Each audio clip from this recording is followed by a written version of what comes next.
kapan waktu kita bisa bersama Tuhan, berbicara dengan Tuhan, bercakap-cakap dengan Tuhan. Ternyata tadi seperti dia katakan, setiap musim, setiap waktu, artinya kapan saja, di mana saja kita bisa lakukan itu. Juga saat-saat kita bekerja, kita dapat menghayati bekerja bersama dengan Tuhan dan demi kasih kepada Tuhan. Dikatakan oleh Bruder Laurentius dari Kebangkitan ya, kita tidak perlu melakukan hal-hal besar. Saya membalikkan telur dadar atau omelet, ya ini telur di Perancis ya, di wajan demi cinta kasih kepada Tuhan. Jadi dapat kita hayati hal sehari-hari, karena Bruder Lauren ini kan tugasnya di dapur, ya kerjaannya masak untuk para saudara yang ada di biara. Ya, jadi dia bahkan satu gerakan sederhana namanya orang masak ya. Kadang-kadang balikkan telur. Saya membalikkan telur dadar atau omelet di wajan demi kasih kepada Allah. Dihayati seperti itu. Jadi jam-jam kerja saya tidak berbeda dengan jam-jam doa. Dalam kebisingan dan gemerincing suara dapur saya memiliki Tuhan dalam ketenangan yang luar biasa, seolah-olah saya sedang berlutut di hadapan Sakramen Maha Kudus. Jadi kita lihat bahwa kehidupan batin dan juga ketenangan batin ini bisa dihayati di mana saja. Baik kita mungkin di gereja, di hadapan Sakramen Maha Kudus, di hadapan tabernakel, atau kemudian kita sedang memuji Tuhan, menyembah Tuhan, tetapi juga dalam jam-jam kerja, ya, jam-jam kerja kita bisa melibatkan Tuhan dalam pekerjaan-pekerjaan kita. Nah, bagaimana satu pertanyaan? Nah, ini kan Bruder Lauren kerjanya sederhana, masak, memperbaiki sepatu. Tuhan, saya perbaiki sepatu demi kasih padamu. Saya balikkan telur, saya goreng telur demi kasih padamu. Lah, kalau konsultan ini di depan komputer, ya memang tidak mungkin Anda terus-menerus kan harus sibuk dengan angka-angka, sibuk dengan perhitungan-perhitungan. Jadi pada saat kita kerja dengan satu kebutuhan untuk konsentrasi, ya bekerjalah. Tetapi pada saat mulai kita bisa berdoa mohon pertolongan Tuhan. Ya, nanti ada satu bentuk doa yang dicontohkan oleh Bruder Laurentius, yaitu sebelum dan sesudah kita bekerja. Ya, kita kemudian juga dapat melakukan hal-hal kecil untuk Tuhan sehari-hari. Saya membalikkan kue yang digoreng di wajan demi cinta kasih kepadanya. Dan jika selesai, jika tidak ada tugas lagi, saya bersujud dalam doa di hadapannya, bersyukur kepadanya yang telah memberi saya rahmat untuk bekerja. Setelah itu saya merasakan kebahagiaan lebih dari seorang raja. Ya, dari artinya apa? Hal-hal kecil sehari-hari dapat kita lakukan, kita persembahkan demi kasih kepada Tuhan. Demi kasih kepada Tuhan, untuk menyenangkan Tuhan, untuk kemuliaan Tuhan. Mengasihi Tuhan dalam segala pekerjaan. Orang-orang mencari metode untuk belajar mencintai Allah. Mereka ingin mencapainya dengan berbagai cara. Mereka berusaha untuk hidup di hadirat Allah dengan berbagai cara yang sangat berbeda. Bukankah adalah lebih sederhana dan lebih praktis bila kita mengerjakan segala sesuatu demi cinta kasih kepada Allah? Manfaatkanlah segala pekerjaan untuk menunjukkan kepadanya cinta kasih kita dan selalu menyadari kehadirannya di dalam diri kita lewat pergaulan dari hati ke hati dengan Dia. Kita hanya perlu bersikap bijaksana dan mulai dari yang serba sederhana. Jadi artinya apa? Melibatkan Tuhan dalam segala pekerjaan. Dan sini kalau kita lihat juga pentingnya motivasi ya. Ya contohnya, kalau kita bekerja, motivasi apa yang membuat kita bisa giat bekerja? Mungkin orang akan berpikir untuk mencari uang, untuk memenuhi kebutuhan dirinya.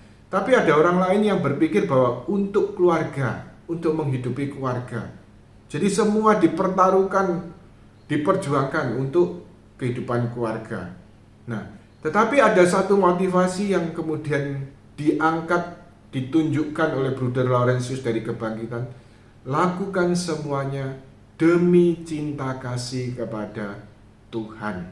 Sebagai persembahan Jadi persembahan ini bukan hanya pada saat memberikan persembahan kolekte atau apa, itu bukan hanya itu ya, tapi seluruh hati kita, seluruh hidup kita, seluruh aktivitas kita sehari-hari kita dapat persembahkan demi kasih kepada Allah.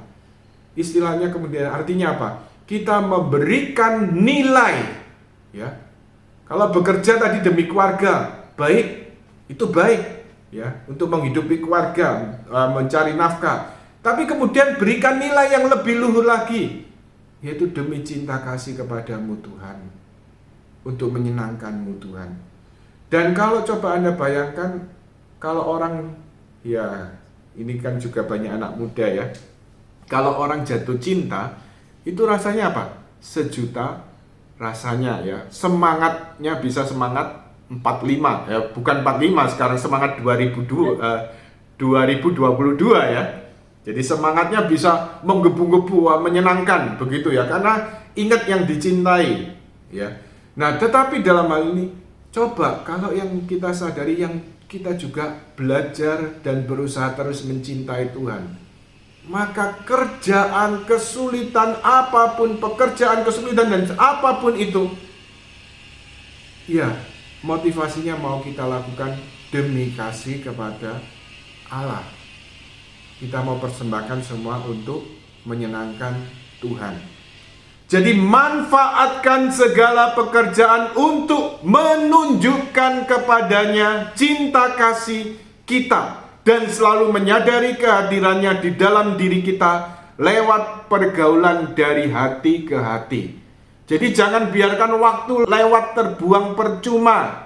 Apalagi kalau lagi beban berat, kesulitan, jangan biarkan waktu itu dipusingkan, pikiran kita dipusingkan dengan stres.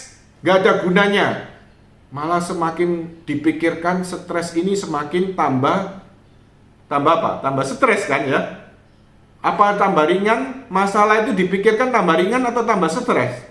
Tambah berat. Tambah stres, tambah berat. Artinya apa ya? Kita bawa semua kepada Tuhan, manfaatkan segala pekerjaan, bahkan juga situasi kesulitan dan sebagainya, kita bawa dan persembahkan kepada Tuhan untuk menunjukkan cinta kita kepada Tuhan.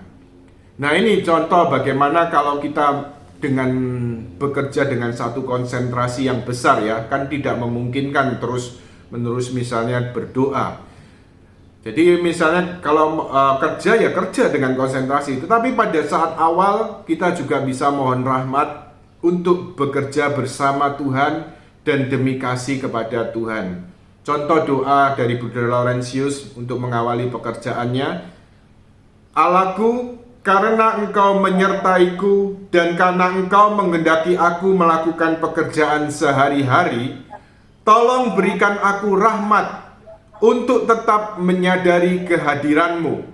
Bekerjalah bersama denganku, sehingga hatiku dan pekerjaanku dapat menjadi persembahan yang terbaik demi cinta kasih kepadamu. Intinya mohon rahmat apa? Ya dengan kata-kata kita sendiri ya, dengan kata-kata Anda sendiri. Mohon rahmat supaya artinya apa? Selalu boleh menyadari kehadiran Tuhan, bekerja bersama Tuhan, dan demi kasih kepada Tuhan. Nah, tetapi di sela-sela pekerjaan walaupun di tengah segala konsentrasi tadi, ya kadang-kadang sejenak kita kembali sadari, terima kasih Tuhan, dengan syukur atau dengan doa-doa pendek dalam hati.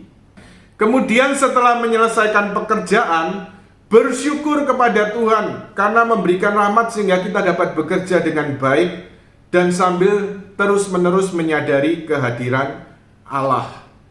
Jadi ini memang satu nasihat-nasihat yang sederhana, dan kemudian dengan terus-menerus hidup di hadirat Allah sebagai penutup, ya, dalam berusaha